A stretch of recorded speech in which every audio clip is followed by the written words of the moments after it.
Hello, hello, hello. Welcome to the Making Grace movement. I am Megan Grace, the Queen Lioness of Lioness Life and the Making Grace movement. I'm a somatic coach and podcast host, and really just someone with a lot of thoughts rolling around in my head all the time about relationships, the body, how we interact with each other, how this planet can be just a little bit more kind to each other.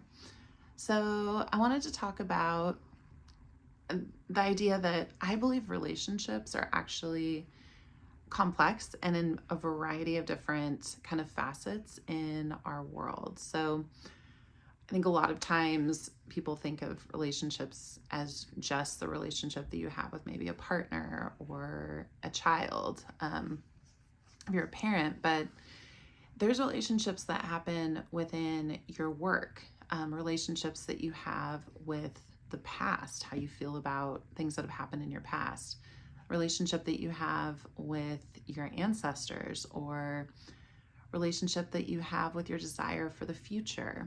I really believe that the way that we're relational beings. So as we're moving through experiences in life, the stories that come through and the stories that stick the most with us have to do with relationships. And I wanted to talk about something that's actually blew my mind that I heard the other day. My friend is a high school teacher, and he was talking. He teaches high school English at a school that has a lot of students from other countries, and there's high need in the area. But he was talking about how one of the biggest needs that's happening amongst high school, especially seniors, I think, but all grades, is that kids don't know how to talk to each other anymore. It doesn't matter whether you're a math teacher, whether you're a science teacher, whether you're language arts.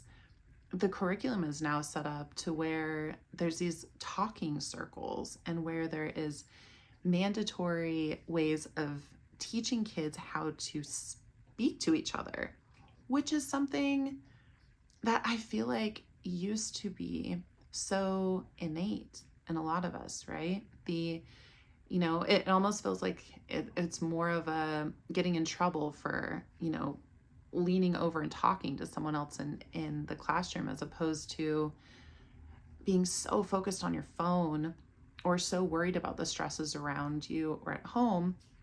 The kids aren't even talking to each other anymore. So this story, as he was telling me, said, yeah, we actually have to even set up the way the conversation would go. So here's a group of 3, and you're going to sit in a group, and the tallest person is going to start talking, and you're going to talk for about a minute or a minute and a half about what you ate for dinner last night.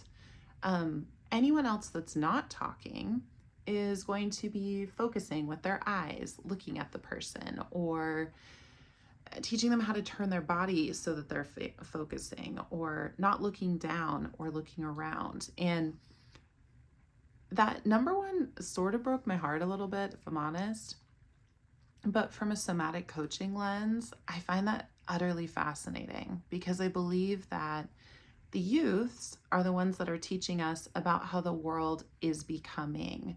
They have a pulse, their view and their vision of how the world is moving through, anything from technology to AI to how you think about the type of jobs that you want to get, whether you're following your passion or whether you're simply just trying to make ends meet. The youth know what's up. So if they are in a space where having, casual conversations is actually really challenging, then I have to ask the question, or bears the question, are we as adults also facing a lot of that? Do you find yourself being drawn out or excited to go mingle with people? When you're walking on the street, do you make eye contact with strangers? Do you smile if someone makes eye contact with you? Or have we become people that are so afraid of interacting? And it's not even, I don't even think it's a mental thing. I believe that it's a body reaction that we have and have had to going through a really crazy global collective time, we'll just say, over the past few years. So what does that mean for relationships, right? First, it starts with the relationship with self. Do you feel safe or empowered to walk up to someone and speak to them? Check in with yourself. When I say that, do you instantly get, does your throat start to lock? Does your solar plexus start to kind of coil in? The space between your throat and your solar plexus, whenever they start to get tight, they pull inward, which is inviting you into more of a fetal position. It's inviting you to be coiled inward in a space of safety.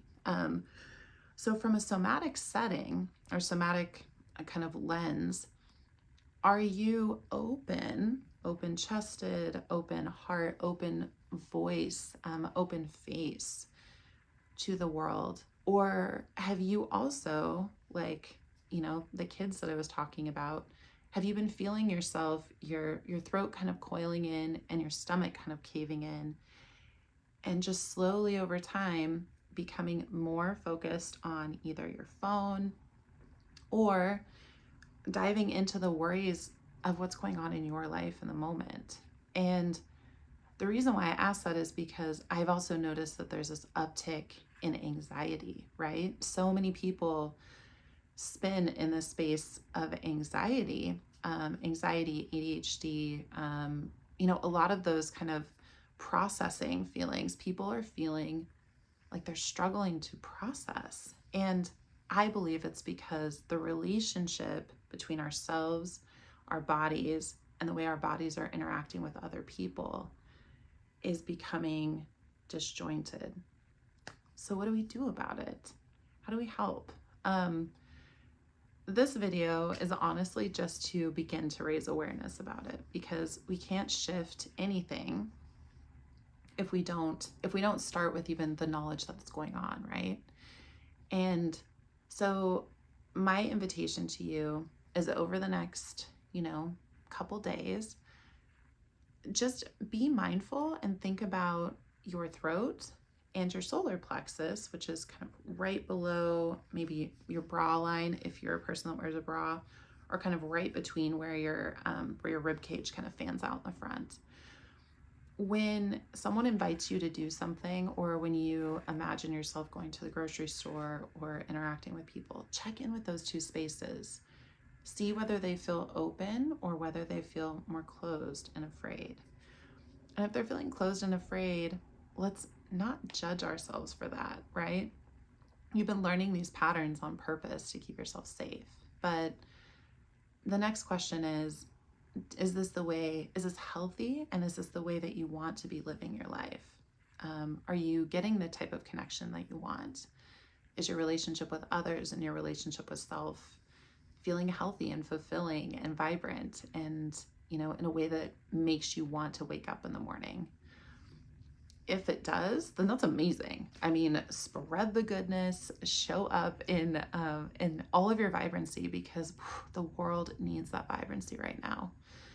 But if you are feeling yourself in those constricted patterns, then that's an invitation for your body to receive support. And that can also be terrifying, right? We have relationships or thought processes about support. But I just want to invite you that the world of somatic and experiential learning is so powerful and profound for this.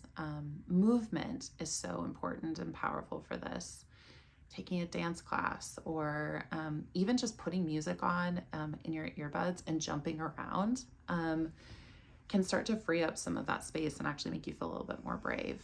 I also really love using a mini trampoline. Mini trampolines are great for helping to shake up stagnant energy. But this first step is noticing it and being aware of how much you're moving through the world, feeling either constricted or expanded. And then with your noticing, moving into a space of non-judgment, right? Just saying, this is what I notice. Isn't that curious? And in the world of curiosity, there's so much possibility. So with that, thank you for hopping on my brand new channel. I'm excited to be here. I will just be bringing you insights, thought processes, maybe some like exercises, things you can do. But also, I mean, the space is really just a place for you to hopefully feel a little bit less alone with what it feels like to be moving through what feels like an ever crazy world in a body that's actually not meant for as much intensity and craziness as we've been experiencing. So we got to be here for each other. I'm so glad that you're here. Welcome to the channel. I will drop in the notes my IG and also my website if anything that I'm talking about is resonating with you and you just don't want to feel so alone in what you're feeling. I love, love, love, love being with people in that process, and you can scoop up a free consultation with me and let's see if we can work through some ways of hopefully helping you feel a little bit less stuck. And with that, thanks so much for tuning in. Have a great day.